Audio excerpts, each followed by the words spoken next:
Last year, I found myself involved in the most extraordinary rescue.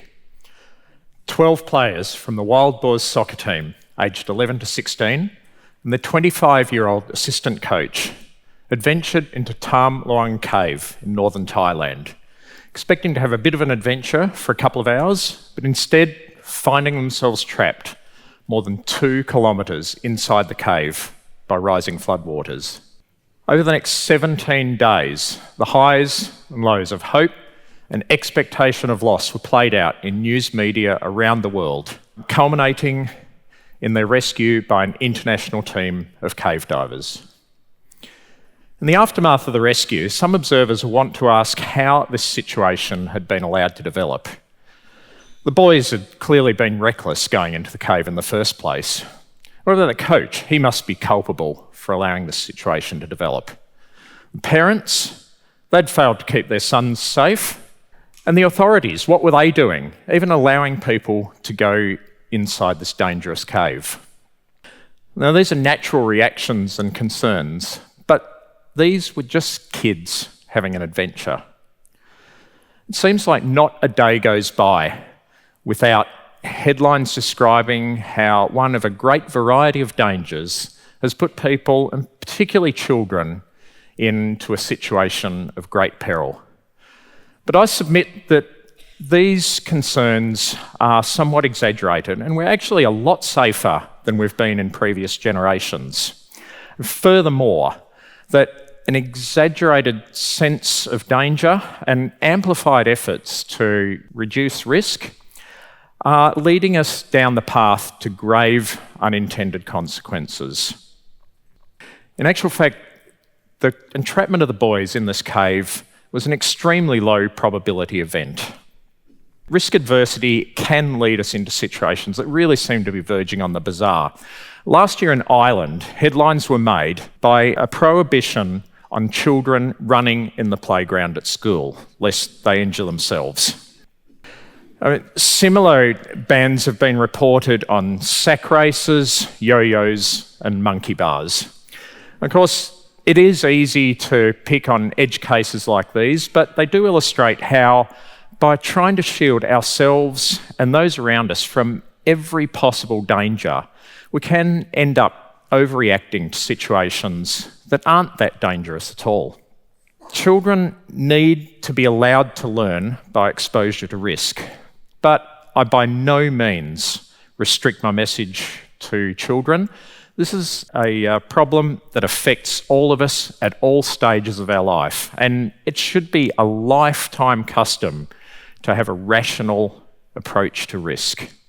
What you do in your head will determine how real-world situations affect you. You'll be happier, healthier, stronger, and more likely to succeed if you seek out challenges, free yourself from cognitive distortions. The author Tim Gill, in his excellent short book No Fear, describes 4 benefits of exposure to risk. Firstly, and most straightforwardly, it teaches individuals how to recognise and then negotiate and manage situations of danger. So children are never going to learn how to deal with traffic and how to cross the road safely unless they're allowed to walk out alone. Secondly, many, if not most individuals, will have some degree of appetite for risk. And if this is not satisfied, then they will seek out dangerous situations for themselves. This is probably most evident in adolescent and young adult males. And of course, we're all familiar with situations where this has led them to make poor decisions and display extremely hazardous and probably antisocial behaviour. Thirdly, there are other benefits that occur as side effects of exposure to risk. For example, the health and developmental advantages that come to children from outdoor play, which is always going to involve some degree of danger. Fourthly, and probably most important to my proposition, is the longer-term advantages that accrue to character from exposure to adverse situations. And it's intuitively very easy to believe that these are going to result in increases in individual resilience, resourcefulness, adventurousness, and entrepreneurism on the basis of the what doesn't kill you makes you stronger principle. Now, I myself would probably add a fifth, more personal benefit to exposure for risk. The times in your life where you do hard things, you look adversity in the eye and face it down, despite possibly feeling this inner turmoil of fear, will be the best times of your life. It's these things that you look back on as the building blocks of the person that you ultimately become. Humans have evolved to look for danger. When we were out roaming the savannah, we were a lot less concerned about how beautiful the sunset looked and a lot more about the lion that might be coming around the next corner. Now that we don't have those things to worry about, our danger mechanisms are out looking for other things to do. Risk. It's the product of the probability of an event occurring and the severity of the consequences of that event. Sometimes a little bit difficult to keep this in mind when we're trying to assess the danger that's presented by a threat.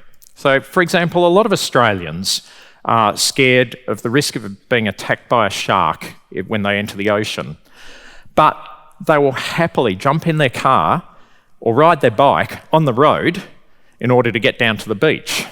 And they are ignoring the not insubstantial risk from the familiar experience of road transport in favour of the less familiar but more terrifying chance of a shark attack. So to put that in perspective, the chances of being attacked by a shark or killed by a shark on any given time entering the ocean are about the same as being killed in a road traffic accident during your daily commute to work. And they're 100 times less likely than dying for some other reason during that exact same swim. Now, I want to make it very clear that I'm not proposing that you go out and you expose yourself or your children to gratuitous risk just for the sake of it. There are some things out there that are actually really dangerous. I don't think anybody would suggest that trying to survive a car accident while not wearing a seatbelt is going to result in an improvement in your character. But I do implore you to avoid making your default position one of absolute safety above adventure, exploration, and self-improvement. People say that I seem to like doing dangerous things, but I really like being alive. I play it safe enough to make sure that that situation continues for as long as possible. The sociologist Frank Furedi has described what he calls the culture of fear, where an insidious and pervasive anxiety about danger pervades human behaviour and decision-making, despite the fact that we live in a really safe environment. We do need some nuance here. This is not a binary decision between increased risk tolerance to the point of recklessness and reduced risk tolerance to the point of coddling and overprotection. We need to follow a middle way between balancing out those long-term advantages that we get from potentially risky activities and the short-term dangers that might be presented with them. The incentive to weight short-term dangers over long-term risks comes from a lot of sources, and I've already examined how they come from within ourselves, but there's also those individuals and organisations that we put in charge of making rules and regulations that affect us. And I have a lot of sympathy for those in positions of authority that have to make decisions that might err on the side of safety. They're only responding to the incentives that they're presented with. For some bureaucrat sitting in an office trying to decide whether to allow kids to skateboard in a park, it's very easy for them to be mindful of the consequences for them if their decision gets blamed for somebody injuring themselves. it's a lot harder for them to bear in mind the advantages that those kids will ultimately get in growing to be better people as a result of the skateboarding and like activities. Now, that bureaucrat will not get the credit in 10, 20 or 50 years for how much better people those children become, and certainly won't get any benefit for how much better off society generally will be. So, if we can convince ourselves of the merits of this argument, we need to learn how to carry this message forward to those in authority and make sure that there's a rational approach to decisions of this kind. This could be a hard road to tread. It's a major societal change that I'm asking for, but it's only really one back to a situation that existed not that long ago. So let's be conscious of this culture of fear and step on it. Let's go out and have adventures and explore and live our lives to the fullest extent possible, uninhibited by overblown concerns. The safest place for a ship is in the harbour, but what use is a ship that never leaves port? For those that remain unconvinced by my argument, I would point out to you that unless I and my cave diving friends had had the opportunity when we were younger to explore and have adventures, we would have never gained the skills and experience that we used in the rescue last year. And there would be 13 families in northern Thailand right now that would be without their sons. Thank you.